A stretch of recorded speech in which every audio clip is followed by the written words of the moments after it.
हजरत मसीह मौद अलैहिस्सलाम कहिछन्ति, एक आसन्न भयावह भूमिकंप संपर्क रे मते अवगत कराई अल्लाह कहिछन्ति, पुणी बसंत आसिला। अल्लाहंकर कथन सत्य साब्यस्त हेला। तेणु एक भीषण भूमिकंपर आगमन अवश्यम्भावी, किंतु सदाचारी माने क्षतिग्रस्त न होई शांति रे।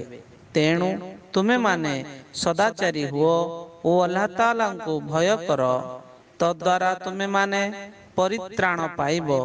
आजिठु ही अल्लाह को भय कर, ताहेले से दिनर भयावह परिणाम रु सुरक्षित रहिब ओ शांति रे जीवन यापन करिब।